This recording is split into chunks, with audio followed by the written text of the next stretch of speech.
Welcome to RG kitchen. RG கிச்சனில் இன்றைக்கி என்ன பார்க்க போகிறோன்னா கொப்பரை தேங்காய் பொடி. அதுக்கு தேவையான பொருட்கள்: கொப்பரை தேங்காய் துருவி வச்சுருக்கேன், ஒரு தேங்காய், தேவையான அளவு வரமிளகா, பூண்டு, இஞ்சி, உப்பு. இஞ்சி 1.5 இன்ச் அளவுக்கு எடுத்திருக்கேன். பூண்டு பெரிய பல்லாக இருக்கிறதுனால ஒரு 10 பல் எடுத்திருக்கேன். இப்போது வரமிளகாவை வெறும் வடை சட்டியில் எண்ணெயெல்லாம் விடாமல் ஒரு கொஞ்சம் இப்போ அடுப்பில் கடாய் வச்சு வரமிளகா சேர்த்துருக்கேன். இது கொஞ்சம் சூடுபடுத்திட்டு எடுத்துக்கலாம்.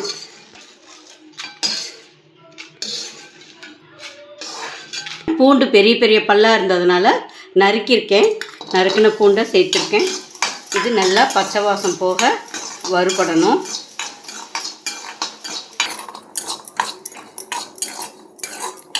பாருங்கள்,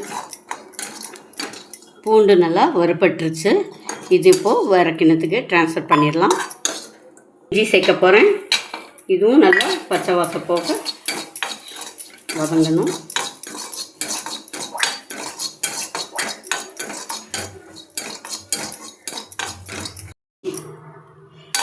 இஞ்சி வறுபட்டுருச்சு, அதையும் கிணத்துல மாற்றிடலாம். இங்கே வச்சுருக்கிற தேங்காவை இந்த ஸ்டவ் ஆஃப் பண்ணிட்டேன். இந்த தேங்காவை இந்த சூட்லேயே போட்டு ஒரு பெரட்டு எடுத்துக்கலாம். இதெல்லாம் சூடு தணியணும். சூடு தணிஞ்சதுக்கப்புறம் பொடி செய்யணும். இப்போது பொடி அரைக்கிறதுக்கு வரமிளகாவை மிக்சியில் சேர்த்துருக்கேன். இது ஒரு 2 திருப்பி எடுத்துக்கலாம், பொடியாகட்டும். மிளகா ஓரளவுக்கு மெஞ்சிருக்கு. அதோட வறுத்த பூண்டு, இஞ்சி 2ஐயும் சேர்த்து ஒரு தடவை அரைச்சிக்கலாம். இஞ்சி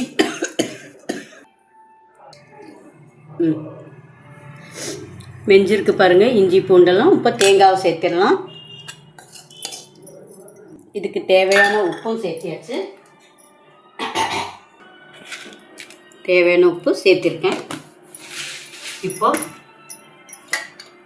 எல்லாத்தையும் கலந்து விட்டுட்டு